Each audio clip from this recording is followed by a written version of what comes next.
ਵਾਹਵਾ ਚੋਖੇ ਸਾਲ ਪਹਿਲਾਂ ਦੀ ਗੱਲ ਹੈ, ਉਦੋਂ ਅਜੇ ਮੈਂ ਬੱਚਾ ਹੀ ਸਾਂ। ਤੇ ਅੱਜ ਕੱਲ੍ਹ ਦਾ ਮੌਸਮ ਸੀ ਸਾਉਣ ਭਾਦਰੋਂ ਦਾ। ਜਵਾਰ ਦੇ ਚਰੀ ਸ਼ਰੀ ਦੇ ਮੈਂ ਪੱਠੇ ਵੱਢ ਕੇ ਨਾ, ਤੇ ਸਵੇਰੇ 9-10 ਵਜੇ ਦਾ ਟਾਈਮ ਸੀ, ਮੈਂ ਵਿਹਲਾ ਜੀ ਹੋਇਆ ਹੀ। ਤੇ ਘਰਦਿਆਂ ਨੇ ਇੱਕ ਡੋਲ ਦੇ ਵਿੱਚ ਦੁੱਧ ਪਾਏ ਆ।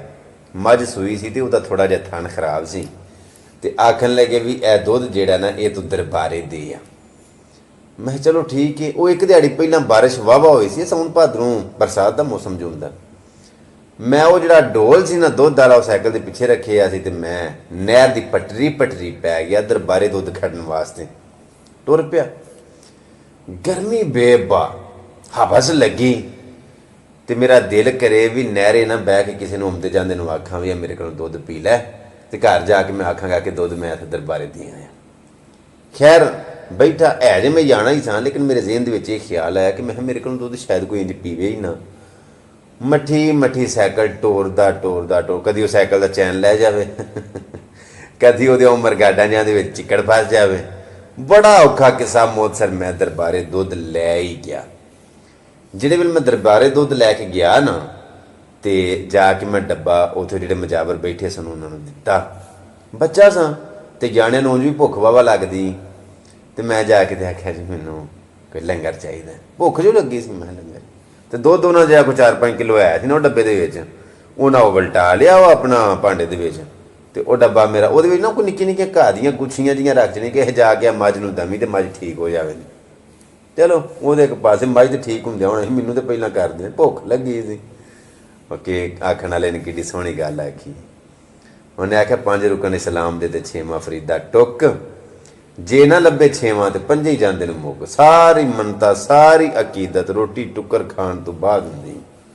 ਭੁੱਖੇ ਢਿੱਡ ਕੁਝ ਵੀ ਨਹੀਂ, ਇਬਾਦਤ ਵੀ ਨਹੀਂ ਸਹੀ ਤਰੀਕੇ ਨਾਲ ਹੁੰਦੀ। ਸਿੱਧੀ ਗੱਲ ਹੈ, ਭਾਵੇਂ ਕੋਈ ਮੰਨੇ ਜਾਂ ਨਾ ਮੰਨੇ। ਖੈਰ ਕਿਸਾ ਮੁਹਤਸਰ ਮੈਂ ਕਿਹਾ ਭੁੱਖ ਲੱਗੇ, ਮੈਂ ਕਿਹਾ ਬਹਿ ਜਾ ਲੰਗਰ ਆਉਂਦਾ ਦਿੰਦੇ ਆ ਤੈਨੂੰ। ਮੈਂ ਬੈਠਾ ਰਿਹਾ, ਹੁਣ ਇੰਤਜ਼ਾਰ ਕਰਦਾ ਰਿਹਾ ਵੀ ਕਿਤੇ ਲੰਗਰ ਆਵੇ, ਥੋੜਾ ਜਿਹਾ ਢਿੱਡ ਦੇ ਵਿੱਚ ਆਸਰਾ ਹੋਵੇ, ਕੋਈ ਨਿਆਜ਼ ਲੱਭੇ ਤੇ ਮੈਂ ਖਾਵਾਂ, ਤੇ ਫਿਰ ਸਾਈਕਲ ਚਲਾ ਕੇ ਪਿਛਾਂ ਜਾਣ ਜੋਗਾ ਮੈਂ ਹੋ ਜਾਵਾਂ। ਝਟਕ ਬਾਅਦ ਨਾ ਤੰਦੂਰ ਦੀਆਂ ਰੋਟੀਆਂ ਤੇ ਨਾਲ ਦਾਲ ਦਾ ਪਤੀਲਾ ਆ ਗਿਆ। ਉਹ ਜਿਹੜੇ ਉੱਥੇ ਮਜਾਵਰ ਬੈਠੇ ਸਨ ਨਾ ਸਰਕਾਰ, ਉਹਨਾਂ ਮਾਸਾ ਕਿ ਸਾਰੀ ਦਾਲ ਇੱਕ ਰੋਟੀ ਦੇ ਉੱਤੇ ਇੰਝ ਰੱਖਣੀ, ਤੇ ਅਗਲਾ ਜਿਹੜਾ ਉਹ ਹੋਣਾ ਨਾ ਉੱਥੇ ਸਾਇਲ ਉਹਨੂੰ ਦੇ ਛੱਡਣੀ। ਜਿਵੇਂ ਮੈਂ ਵੀ ਗਿਆ ਸਾਂ ਭੁੱਖਾ ਸਾਂ, ਤੇ ਉਹ ਇੰਝ ਜਿਹੜਾ ਅਗਲਾ ਹੋਣਾ ਉਹਨੂੰ ਮਾਸਾ ਕਿ ਐਵੇਂ ਦਾਲ ਰੋਟੀ ਦੇ ਉੱਤੇ ਰੱਖ ਦੇਣੀ, ਤੇ ਇੰਝ ਫੜਾਈ ਆਉਣੀ ਫੜਾਈ। ਮੇਰੀ ਵਾਰੀ ਆਈ ਤੇ ਮੈਂ ਖਾਧੀ, ਤੇ ਉਹ ਪਤਲੀਆਂ ਤੰਦੂਰ ਦੀਆਂ ਰੋਟੀਆਂ ਉਹ ਮੈਂ ਖਾਧੀਆਂ, ਤੇ ਮੈਨੂੰ ਫਿਰ ਭੁੱਖ ਲੱਗ ਗਈ।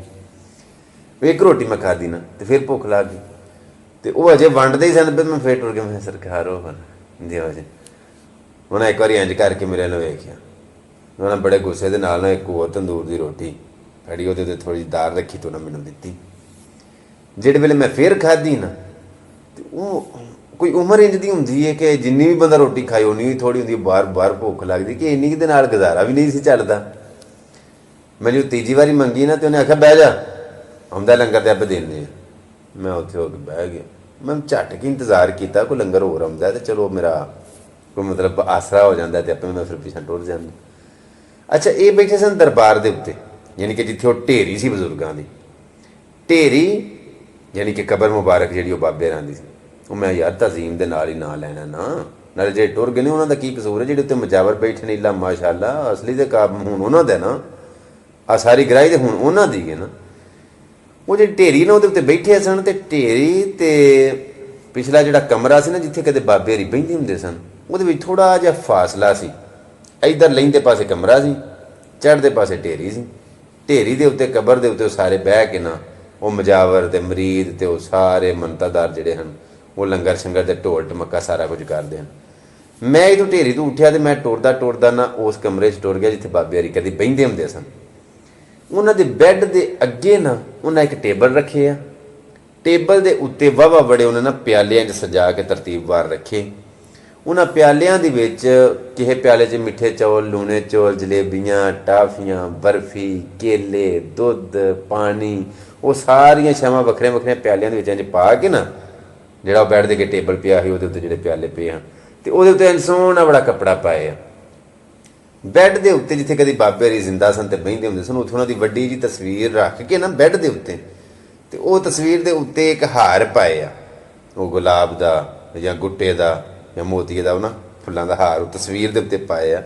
ਤੇ ਅੱਗੇ ਉਹ ਜਿਹੜਾ ਟੇਬਲ ਪਿਆ, ਟੇਬਲ ਦੇ ਉੱਤੇ ਪਿਆਲਿਆਂ ਦੇ ਵਿੱਚ ਉਹ ਖਾਣੇ ਰੱਖੇ ਨੇ। ਜਦੋਂ ਮੈਂ ਵੇਖਿਆ ਨਾ, ਅੰਦਰ ਮੈਂ ਗਿਆ ਸਲਾਮ ਕਰਨ, ਤੇ ਉਹ ਪਿਆਲਿਆਂ ਦੇ ਵਿੱਚੋਂ ਨਾ ਮਿੱਠੇ ਚੌਲ, ਮੈਨੂੰ ਅੱਜ ਵੀ ਡਾਟਾ ਯਾਦ ਹੈ, ਮਿੱਠੇ ਚੌਲ ਤੇ ਲੂਣੇ ਚੌਲ ਮੈਂ ਰਲਾ ਕੇ ਖਾ ਕੇ ਬਾਬੇ ਰਾਂ ਦੇ ਬੈੱਡ ਦੇ ਉੱਤੇ ਬਹਿ ਕੇ। ਹੁਣ ਉਹ ਜਿਹੜਾ ਬਾਬੇ ਰਾਂ ਦਾ ਬੈੱਡ ਸੀ, ਉਹਨੂੰ ਇੱਕ ਮਤਲਬ ਉਸ ਕਮਰੇ ਨੂੰ ਨਾ ਖਿੜਕੀ ਜੀ ਲੱਗੀ ਸੀ, ਤੇ ਉਹ ਖਿੜਕੀ ਦਾ ਬਾਹਰੋਂ ਨਜ਼ਰ ਆਉਂਦਾ ਸੀ ਕਿ ਜਿਹੜਾ ਬੰਦਾ ਚੜ੍ਹਦੇ ਵਾਲੇ ਪਾਸੇ ਉਹਨਾਂ ਦੀ ਢੇਰੀ ਵੱਲ ਨੂੰ ਕਬਰ ਮਤਲਬ ਕਮਰੇ ਵੱਲ ਨੂੰ ਆਉਂਦਾ, ਮੈਨੂੰ ਨਜ਼ਰ ਆਉਂਦਾ ਸੀ। ਮੈਂ ਉਹ ਖਾ ਕੇ ਨਾ ਫਟਾਫਟ ਤੇ ਜਿਹੜੀਆਂ ਟਾਫੀਆਂ ਵਾਲਾ ਪਿਆਲਾ ਸੀ ਨਾ, ਉਹਨੂੰ ਅਜੇ ਮੁੰਦਾ ਕੀਤਾ ਤੇ ਮੈਂ ਆਪਣੀ ਜੇਬ ਦੇ ਵਿੱਚ ਪਾ ਕੇ ਮੈਂ ਫਟਾਫਟ ਇੰਜ ਕਰਦਾ ਮੈਂ ਵਾਪਸ ਸਾਈਕਲ ਚਲਾਉਂਦਾ ਮੈਂ ਵਾਪਸ ਆਇਆ। ਉਦੋਂ ਬਾਅਦ ਅੱਜ ਤੱਕ ਮੇਰੇ ਅੰਦਰ ਇਹ ਗੱਲ, ਬਲਕਿ ਪਹਿਲਾਂ ਹੀ ਅੰਦਰ ਗੱਲ ਸੀ, ਜੇ ਗੱਲ ਨਾ ਹੁੰਦੀ ਤੇ ਫਿਰ ਇਹ ਕੰਮ ਕਰਦਾ ਹੀ ਕਿਉਂ, ਫਿਰ ਇੰਨੀ ਅਕੀਦਤ ਹੁੰਦੀ। ਤੇ ਮੇਰੇ ਅੰਦਰ ਇਹ ਗੱਲ ਹੈ, ਜ਼ਿੰਦਿਆਂ ਨੂੰ ਖਾਣਿਆਂ ਦੀ ਲੋੜ ਹੈ। ਅਗਰ ਰਕਮ ਦੀ ਜ਼ਰੂਰਤ ਹੈ, ਪੈਸਿਆਂ ਦੀ ਜ਼ਰੂਰਤ ਹੈ, ਰੁਪਈਆਂ ਦੀ ਜ਼ਰੂਰਤ ਹੈ, ਖਾਣਿਆਂ ਦੀ ਜ਼ਰੂਰਤ ਹੈ, ਤੇ ਜ਼ਿੰਦਿਆਂ ਨੂੰ ਜ਼ਰੂਰਤ ਹੈ। ਜਿਹੜੇ ਟੁਰ ਗਏ ਦੁਨੀਆ ਦੇ ਉੱਤੋਂ, ਉਹਨਾਂ ਦੀ ਅਗਰ ਤੁਸੀਂ ਮਦਦ ਕਰਨੀ ਹੈ ਕੋਈ, ਤੇ ਦੁਆ ਨਾ ਕਰੋ, ਕੁਰਾਨ ਨਾ ਕਰੋ, ਫਾਤਿਹਾ ਨਾ ਕਰੋ। ਇੱਕ ਛੋਟੀ ਜੀ ਬਾਤ ਸੁਣਾ ਕੇ ਮੈਂ ਇਜਾਜ਼ਤ ਲੈਣਾ ਚਾਹੁੰਦਾ। ਅੱਜ ਤੋਂ ਕੁਝ ਅਰਸਾ ਪਹਿਲਾਂ ਮੇਰਾ ਇੱਕ ਛੋਟਾ ਜਿਹਾ ਕੰਮ ਅੜ ਗਿਆ। ਅੜ ਜਾਂਦੇ ਨੇ, ਕੋਈ ਬੜੀ ਗੱਲ ਨਹੀਂ। ਕੰਮ ਫਸ ਗਿਆ ਤੇ ਮੈਂ ਬੜਾ ਪਰੇਸ਼ਾਨ ਜ਼ਿਹਨੀ ਤੌਰ ਤੇ, ਕਿ ਕੰਮ ਅੜਨਾ ਨਹੀਂ ਸੀ ਚਾਹੀਦਾ, ਅੜ ਪਤਾ ਨਹੀਂ ਕਿਉਂ ਗਿਆ। ਮੇਰਾ ਇੱਕ ਕਰੀਬੀ, ਉਹਨੂੰ ਪਤਾ ਸੀ ਕਿ ਇਹ ਮਸਲਾ ਇਹਨੂੰ ਬਣ ਗਿਆ ਤੇ ਜ਼ਿਹਨੀ ਤੌਰ ਤੇ ਪਰੇਸ਼ਾਨ ਹੈ। ਮੈਨੂੰ ਆਖਣ ਲੱਗਾ ਚੱਲੀਏ ਫਲਾਣੇ ਦਰਬਾਰ ਤੇ ਜਾ ਕੇ ਉੱਥੇ ਕੋਈ ਸਲਾਮ ਸਲੂਮ ਕਰਨੇ ਆ, ਉੱਥੇ ਕੀ ਨਜ਼ਰਾਨਾ ਅਕੀਦਤ ਪੇਸ਼ ਕਰਨੇ ਆ ਤੇ ਦੁਆ ਸ਼ੁਆ ਕਰਾਂਗੇ, ਸ਼ਾਇਦ ਸਾਡਾ ਕੋਈ ਕੰਮ ਹੋ ਜਾਵੇ। ਮੈਂ ਉਹਨੂੰ ਆਖਿਆ ਮੈਨੂੰ ਪਤਾ ਹੈ ਕਿ ਮੇਰਾ ਕੰਮ ਕਿੱਥੋਂ ਹੋਣਾ, ਮੈਨੂੰ ਇਸ ਗੱਲ ਦਾ ਇਲਮ ਹੈ ਕਿ ਮੇਰਾ ਕੰਮ ਕਿੱਥੋਂ ਹੋਣਾ ਤੇ ਕਿਵੇਂ ਹੋਣਾ। ਮੇਰੇ ਵੱਲੋਂ ਕੋਈ ਥੋੜੀ ਜਿਹੀ ਤਖੀਰ ਤੇ ਢਿੱਲ ਆਵੇ, ਮੈਨੂੰ ਪਤਾ ਜਦੋਂ ਮੈਂ ਟੁਰ ਜਾਣਾ ਨਾ ਤੇ ਕੰਮ ਫਿਰ ਉੱਥੋਂ ਹੋ ਹੀ ਜਾਣਾ। ਵਕਤ ਲਗਾ ਕਿੱਥੋਂ, ਮੈਂ ਤੈਨੂੰ ਮੈਂ ਦੱਸਣਾ। ਸਭ ਤੋਂ ਪਹਿਲੀ ਜ਼ਾਤ, ਪਹਿਲੀ ਬਾਰਗਾਹ, ਪਹਿਲਾ ਦੁਆਰਾ ਓਏ, ਉਹਦੇ ਅੱਗੇ ਸਜਦੇ ਸਿਰ ਸੁੱਟ ਕੇ ਨਾ ਤੇ ਆਪਣਾ ਸਾਰਾ ਦਰਦ ਉਹਨੂੰ ਦੱਸੋ ਕਿ ਮੈਨੂੰ ਇਹ ਮਸਲਾ।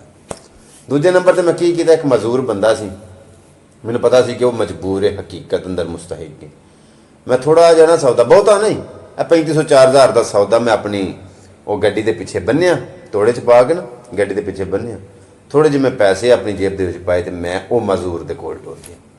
ਮੈਂ ਜਾ ਕੇ ਨਾ ਉੱਥੇ ਬਹਿ ਕੇ ਕੋਲ ਉਹ ਸੌਦਾ ਜਿਹੜਾ ਸੀ ਉਹ ਦਿੱਤਾ, ਜੇਬ ਦੇ ਵਿੱਚ ਜੋ ਨਕਦੀ ਮੇਰੇ ਕੋਲ ਜੋ ਗੁੰਜਾਇਸ਼ ਸੀ। ਵੇਖੋ ਗੱਲ ਇਹ ਵੀ ਆਪਣੀ ਪਸਲੀ ਦੇ ਮੁਤਾਬਕ, ਆਪਣੀ ਗੁੰਜਾਇਸ਼ ਦੇ ਮੁਤਾਬਕ ਹੈ ਨਾ, ਜਿੰਨੀ ਤੁਹਾਡੀ ਕਪੈਸਿਟੀ, ਮੈਂ ਉਹ ਕੱਢ ਕੇ ਨਾ ਤੇ ਮੈਂ ਉਹਨੂੰ ਆਖਿਆ ਮੈਂ ਕਬੂਲ ਕਰਿਓ ਜੇ, ਤੇ ਮੈਂ ਦੁਆ ਕਰਿਓ ਜੇ, ਇੱਕ ਨਿੱਕਾ ਜਿਹਾ ਮਸਲਾ ਹੈ ਹੱਲ ਹੋ ਜਾਵੇ। ਕੋਈ ਪੀਰ ਫਕੀਰ ਨਹੀਂ, ਉਹ ਮਤਲਬ ਕੋਈ ਦਰਵੇਸ਼ ਨਹੀਂ ਜਿਹਦੇ ਨਾਲ ਮੈਂ ਗਿਆ ਹਾਂ ਜੀ, ਮੁਸਤਹਿਕ ਸੀ, ਇਹ ਮੈਨੂੰ ਪਤਾ ਕਿ ਹੈ ਮੁਸਤਹਿਕ ਸੀ। ਤੇ ਮੈਂ ਦੁਆ ਕਰਿਓ ਜੇ ਇੱਕ ਨਿੱਕਾ ਜਿਹਾ ਕੰਮ ਮੜਿਆ, ਜੇ ਅੱਲਾਹ ਪਾਕ ਦੀ ਜ਼ਾਤ ਆਪਣੀ ਰਹਿਮਤ ਕਰ ਛੱਡੇ। ਆਖਣ ਲੱਗੇ ਹੋ ਜਾਏਗਾ। ਮੈਂ ਆਖਿਆ ਦੁਆ ਕਰਿਓ ਹੋ ਜਾਵੇ, ਤੇ ਆਖਣ ਲੱਗੇ ਹੋ ਜਾਏਗਾ। ਲਓ ਜੀ, ਵਾਹਵਾ ਦਿਨਾਂ ਤੋਂ ਨਾ, 20-25 ਬਲਕਿ ਮਹੀਨੇ ਤੋਂ ਨਾ ਕੰਮ ਮੜਿਆ ਸੀ। 24 ਘੰਟੇ ਨਹੀਂ ਸਨ ਲੰਘੇ, 24 ਘੰਟੇ ਨਹੀਂ ਸਨ ਲੰਘੇ ਤੇ ਮੈਨੂੰ ਫੋਨ ਆ ਗਿਆ ਕਿ ਕੰਮ ਹੋ ਗਿਆ। ਤਵੱਜੋ ਅੱਜ ਮੇਰੀ ਗੱਲ ਨਾਲ, ਸਭ ਗੱਲ ਇਹ ਵੇ, ਅੱਲਾਹ ਰੱਬੁਲ ਇੱਜ਼ਤ ਨੂੰ ਆਪਣੇ ਨਾਲ ਲੈ ਲਓ, ਤੇ ਜਿਹੜੇ ਜੀ ਇਸ ਕਾਬਲ ਨੇ, ਮੁਸਤਹਿਕ ਨੇ, ਜ਼ਰੂਰਤਮੰਦ ਨੇ, ਜਿਨ੍ਹਾਂ ਨੂੰ ਤੁਹਾਡੀ ਲੋੜ ਹੈ, ਜ਼ਰੂਰਤ ਹੈ, ਉਹਨਾਂ ਨਾਲ ਤਵੱਜੋ ਦਿਓ। ਕੰਮ ਰੁਕਣ ਲੱਗੇ ਹੀ ਕੋਈ ਨਹੀਂ। ਤੇ ਜੇ ਅਗਰ ਖੁਦਾ ਨਖਾਸਤਾ ਕੰਮ ਰੁਕ ਵੀ ਜਾਵੇ ਨਾ, ਤੇ ਯਾਦ ਰੱਖਿਓ ਜੇ ਦੇਰ ਹੁੰਦੀ ਹੈ, ਅੰਧੇਰ ਨੇ।